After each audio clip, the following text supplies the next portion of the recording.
You found a permanently installed physical staff gauge in a stream and would like to contribute to the CrowdWater project?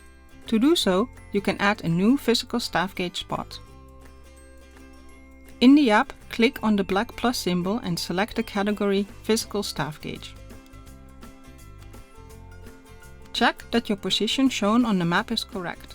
If not, drag the crosshair on the map to the correct location. Take a picture of the physical staff gauge. Make sure that the water level is visible on the picture. Then upload the picture by clicking on the OK button. Choose the unit in which the water level is measured at this spot. Enter the current water level in the field. You can also use decimals and negative values. Check if the time and date of your observation are correct.